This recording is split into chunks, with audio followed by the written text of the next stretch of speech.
Hello दोस्तों, कैसे हैं? आशा करता हूं मस्त होंगे। तो आइए आप लोगों के चैनल देसी मैथ क्लासेस में स्वागत है। दोस्तों, आज हम एक ऐसा कंसेप्ट पढ़ने वाले हैं नंबर सिस्टम के अंतर्गत कि ये कंसेप्ट दोस्तों लगभग जितने भी कॉम्पिटिटिव एग्जाम हुए हैं, ऐसा कोई भी कॉम्पिटिटिव एग्जाम नहीं है जो कि इस कंसेप्ट से क्वेश्चन नहीं पूछा गया हो। अर्थात मोटा मोटी समझ लीजिए कि जितना भी एग्जाम हुआ है इस कंसेप्ट से क्वेश्चन पूछा गया है। भले ही आजकल कम मात्रा में क्वेश्चन पूछा जा रहा है, लेकिन पहले आप प्रीवियस ईयर सेट लगाएंगे, चाहे एसएससी का, चाहे रेलवे का या किसी भी एग्जाम का सेट लगाएंगे तो उसमें आपको देखने को मिल जाएगा एक क्वेश्चन। ये कौन सा कंसेप्ट है दोस्तों, आइए देख लेते हैं। तो दोस्तों आइए बिना देर किए शुरू करते हैं। ये कौन सा नंबर सिस्टम के अंतर्गत सिर्फ इनफाइनाइट वाला करेंगे दोस्तों।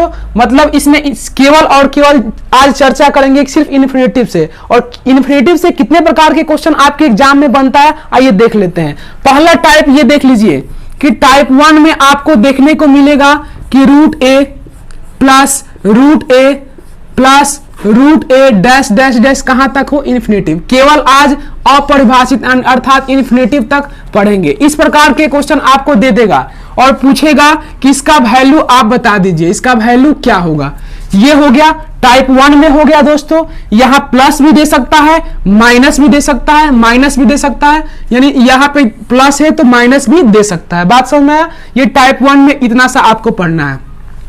आप जानते हैं कि यहां पे कुछ नहीं है तो मतलब यहां पे गुणांक क्या है, 1 है। यहां पे क्या है दोस्तों, कुछ नहीं है तो गुणांक 1 है। यहां पे कुछ नहीं है तो 1 है। मतलब आप जानते हैं कि ये 1 है, यहां पे 1 है, तब क्या होगा दोस्तों, अगर यहां पे 2 2 2 होगा तब क्या होगा, 3 3 3 होगा तब क्या होगा।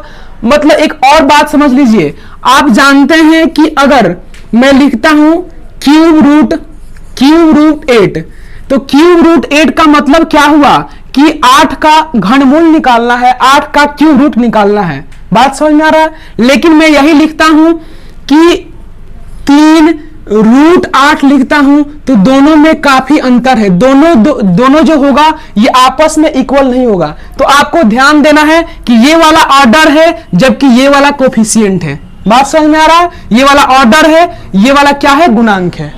क्लियर है? तो ये दोनों का मतलब एक नहीं हुआ। अब यहां पे आपको समझना है कि यहां पे ये कोफिशिएंट लिए हैं, मतलब एक क्या है, गुणांक है, यानी एक यहां पे क्या है, गुणांक है।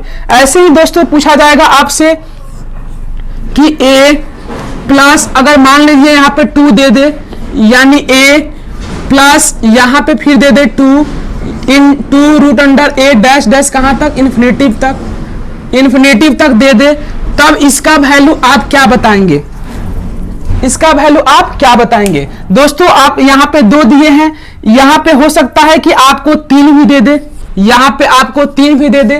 तो आपको मैं एक ही मेथड बताऊंगा। कौन सा मेथड है, आपको डिट्टो उसी को याद करना है। याद भी नहीं, मैं समझा कर बताऊंगा कि आपको कैसे याद रखना है। बात समझ में आया? ये टाइप 1 में हमेशा प्लस माइनस, यहां प्लस है तो माइनस भी दे सकता है, यानी रूट ए प्लस रूट ए प्लस रूट ए रूट, फिर दूसरा पूछेगा रूट ए प्लस 2 रूट, इतना हो जाएगा 2 रूट ए प्लस 2 रूट ए प्लस 2 रूट ए डैश डैश इन्फिनिटी तक पूछेगा। यहां पे 3 रूट ए प्लस 3 यानी 3 वाला भी पूछ देगा। बात समझ में आया? तो टाइप 1 में इस प्रकार के क्वेश्चन पूछे। तो आइए दोस्तों यहां पे कुछ एग्जांपल से समझ लेते हैं। पहले मैंने क्या बोला, टाइप 1 में प्लस वाला देख लेते हैं, प्लस और माइनस वाला देख लेते हैं। दोस्तों जब भी इस रूप का आपको दिखे क्वेश्चन, तो सबसे पहले आपको करना क्या है कि जो भी नंबर छव है इसको 2 भागों में बांट देना है, 2 भागों में डिस्ट्रीब्यूट कर देना है। अर्थात 6 का जैसे फैक्टर निकालेंगे तो 3 आएगा और 2 आएगा, 3 दूना क्या होता है, 6। जब भी दोस्तों आपको प्लस प्लस प्लस प्लस दिखे और इन्फिनिटी तक जाए तो आपको दोस्तों कुछ नहीं करना है, आप डायरेक्ट बोलेंगे कि इसका आंसर जो होगा बड़ा वाला हो जाएगा। दोस्तों क्या हो जाएगा, बड़ा वाला मतलब क्या, 3 हो जाएगा। बात समझ में आ रहा है? ये 3 कैसे हुआ दोस्तों, आइए इसको एक बार समझ लेते हैं। यहां पे 3 कैसे हुआ, जैसे यहां पे समझ लीजिए कि यहां पे क्वेश्चन है, अगर इसको y मान लेता हूं, y इज इक्वल टू इतना, तो आप यहां बोलेंगे कि y इज इक्वल टू इतना, रूट 6 यानी इन्फिनिटी तक जाता है। तो यहां पे रूट इधर है, इधर आएगा तो क्या हो जाएगा, स्क्वायर वाई स्क्वायर होगा। इधर क्या बचेगा दोस्तों 6, ये एक रूट के लिए यहाँ पे स्क्वायर तो आ गया, ये रूट खत्म हो गया, बचा क्या 6, तो 6 दे दिया, प्लस है तो यहाँ पे प्लस दे दिया।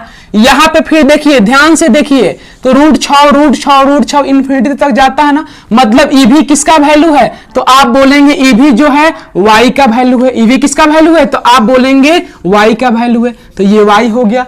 ये इधर आएगा तो आप बोलेंगे Y square minus Y minus 6 is equal to क्या होता है 0, हो गया ना। अब इस y को अर्थात 6 यानी इसको फैक्टर करने आपको आता है, कैसे करते हैं, Y square minus 3y plus 2y minus 6 is equal to 0। यहां से आप y का वैल्यू निकालेंगे दूसरा क्या होगा, तो आप बोलेंगे -2 होगा। तो दोस्तों यहां पे -2 क्यों नहीं होगा, तो आप जानते हैं रूट के अंदर प्लस वाला हो, कोई भी डिजिट हो, कोई भी नंबर हो, तो उसका वर्गमूल जो होगा, ये 6 क्या है, तो पॉजिटिव नंबर है, तो पॉजिटिव नंबर का वर्गमूल हमेशा जो होता है वो पॉजिटिव ही होता है, ये माइनस वाला पॉसिबल नहीं होगा, तो ये माइनस नहीं होगा, आंसर क्या होगा 3 होगा। बात समझ में आ रहा है। तो हमेशा इसको करना क्या है दोस्तों, कि जब भी इस रूप का दिखे तो आपको फैक्टर कर लेना है, और फैक्टर करने के बाद क्या करना है दोस्तों, आपको करना है जो प्लस दिखे तो आप बोलेंगे कि बड़ा वाला आंसर हो जाएगा। अगर सपोज डेट यहां पे आपको दे दिया दोस्तों क्या, कि यहां प्लस प्लस था ना, यहां पे आपको क्या दे दिया, माइनस माइनस दे दिया, तो आप माइनस माइनस जैसे ही यहां पे देगा तो आप बोलेंगे कि इस बार आंसर दोस्तों क्या हो जाएगा, बदल जाएगा, मतलब छोटा वाला हो जाएगा, क्या हो जाएगा 2 हो जाएगा। समझ में आ रहा ना, यानी प्लस वाला होगा तो 2 भागों में बांटने के बाद क्या होगा, बड़ा वाला आंसर, और माइनस वाला होगा तो 2 भागों में बांटने के बाद क्या होगा, छोटा वाला आंसर। समझ में आ रहा है ना। ऐसे ही मैं एक और एग्जांपल ले लेता हूं, जैसे यहां पे 6 मैंने लिखा था ना, यहां पे मैं दूसरा एग्जांपल ले लेता हूं कि इसका वैल्यू बता दीजिए, कि यहां पे 110 plus root under 110 plus root under 110, इसका वैल्यू आप बता दीजिए। क्या करना है दोस्तों, 110 को क्या करना है, 2 भागों में तोड़ेंगे तो 11 होगा और 10 होगा। अब आप बोलेंगे कि सर 2 भागों में एक यहाँ पे 22 और 2 भी हो जाएगा ना, लेकिन हमेशा आपको एक बात याद रखना है, यहां पे दोस्तों क्या है गुणांक, आप बोलेंगे 1 है, कुछ नहीं है तो 1 है, यहां पे गुणांक कुछ नहीं है तो 1 है। तो हमेशा ऐसे 2 भागों में बांटना है कि अंतर हमेशा क्या आना चाहिए, 1 1 आना चाहिए। समझ में आ रहा है ना, यानी हमेशा अंतर क्या आना चाहिए 1 1। तो 11 में से आप 10 बोलेंगे जाएगा तो क्या होगा 1 होगा, यानी इसी 2 भागों में बांटेंगे आप, 22 और 5 भागों में नहीं बांटेंगे, अर्थात 22 और 5 ये भी 2 भाग हो गया, लेकिन इन दोनों का अंतर 1 आता है क्या, नहीं ना आता है, तो आप बोलेंगे कि ये वाला ऐसे 2 भागों में नहीं बांटेंगे, मतलब वैसे बांटना है कि अंतर क्या आ जाए, यहां वाला अंक आ जाए, यहाँ पे 1 है तो अंतर क्या आना चाहिए 1 आना चाहिए, ऐसे ही 2 भागों में बांटना है। तो आप इसका डायरेक्ट बोलेंगे दोस्तों क्या, कि इसका आंसर हो जाएगा, आप बड़ा वाला प्लस है तो बड़ा वाला, यानी आंसर क्या हो जाएगा 11। अगर माइनस रहता है यहाँ पे माइनस माइनस माइनस, तो आंसर क्या हो जाता है छोटा वाला। समझ में आ रहा है। यहां पे देखिए ये अगला कंसेप्ट इस पे कैसे आता है, कि मैंने तो बता दिया कि root under 11 110 plus root under 110 plus infinity तो जाता है। यहां पे दोस्तों कैसे आता है नेक्स्ट क्वेश्चन, कि यहां पे देगा 110 प्लस यहां पे 2 दे देगा, यहां पे क्या दे देगा 2 दे देगा, यहां पे 110 नहीं लेते हैं, दूसरा डिजिट ले लेते हैं, जैसे मान लीजिए क्या ले लें, तो आप यहां पे ले सकते हैं क्या, तो 180 ले लेते हैं, क्या ले लेते हैं 180 यहां पे 3, यहां पे 180 प्लस 3, यहां पे 180 डैश डैश डैश कहां तक, इन्फिनिटी तक। इसका वैल्यू आपसे पूछा जाए तो आप क्या बताएंगे, कि यहां पे अब तो गड़बड़ हो गया, इसके पहले 1 था, लेकिन इस बार क्या हो गया दोस्तों 3 हो गया है, 3 हो गया है, 3 हो गया है। तो आपको कुछ नहीं करना है, बस इसको 2 भागों में, ऐसे 2 भागों में बांटना है कि अंतर क्या आना चाहिए, अंतर आना चाहिए, डिफरेंस आना चाहिए 3, क्योंकि इसके पहले वाला में 1 था तो डिफरेंस आना चाहिए 1, लेकिन इस बार क्या है 3 है, तो डिफरेंस क्या आना चाहिए, आप बोलेंगे 3 आना चाहिए। तो आप यहां पे ऐसे 2 भागों में कैसे बांट देंगे, 15 और 12, 180 का फैक्टर क्या होगा 15 गुने 12 होगा ना। तो देखिए तो 15 में से 12 जाएगा, 3 आ रहा है ना, 15 में से जैसे 12 घटाएंगे आप बोलेंगे 3 आएगा। तो यहाँ पे 15 और 12 ही होगा, न कि आप बोलेंगे 30 गुने 6। ये 30 गुने 6 नहीं होगा। क्यों नहीं होगा? क्योंकि यहाँ पे 3 है, 3 है, 3 है, मतलब अंतर क्या आना चाहिए? हमेशा केवल और केवल 3 आना चाहिए। दो भागों में दोस्तों बट गया। अब दो भागों में प्लस आपको दिख रहा है ना, तो प्लस दिख रहा है तो बड़ा वाला आंसर हो जाएगा। मतलब इसका आंसर क्या हो जाएगा दोस्तों? आप बोलेंगे इसका आंसर हो जाएगा 15। क्लियर है?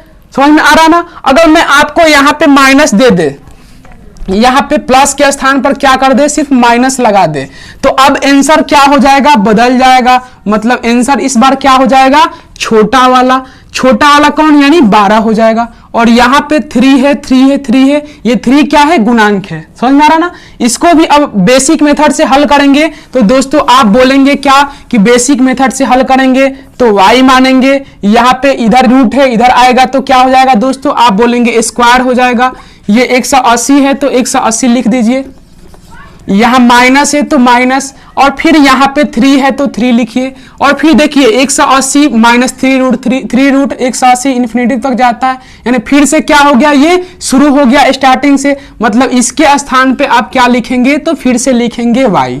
क्लियर है? तो यहां से y स्क्वायर माइनस 3y है, इधर आएगा तो प्लस 3y, ये माइनस 180 हो जाएगा, इक्वल टू क्या होगा? 0। इसको भी आप जैसे ही हल करेंगे दोस्तों तो आपका क्या आ जाएगा? आप बोलेंगे आंसर आएगा, एक आएगा 15 और एक आएगा -12। एक आएगा 15 और एक आएगा क्या? -12। तो माइनस तो पॉसिबल है नहीं, तो आप क्या, हाँ क्या आएगा दोस्तों? यहाँ पे दो आंसर आएगा। एक होगा, एक क्या होगा दोस्तों? आप बोलेंगे एक आएगा आपका 12 आएगा और दूसरा आएगा -15। क्लियर है? तो माइनस वाला तो पॉसिबल है नहीं। आप क्या बोलेंगे कि y इक्वल टू क्या हो जाएगा? 12। इसको सॉल्व करेंगे तो इतना ही आएगा, दो मूल आएगा 12 और क्या आएगा? -50 आएगा। तो माइनस वाला पॉसिबल नहीं है, क्या हो जाएगा? 12। आशा करता हूं कि ये कंसेप्ट आपको समझ में आ गया। आशा करता हूं कि ये कंसेप्ट आपको समझ में आया होगा। अगर आपको समझ में आए और पसंद आए तो प्लीज मेरे चैनल को लाइक और सब्सक्राइब जरूर करें। तब तक के लिए thank you, bye, take care.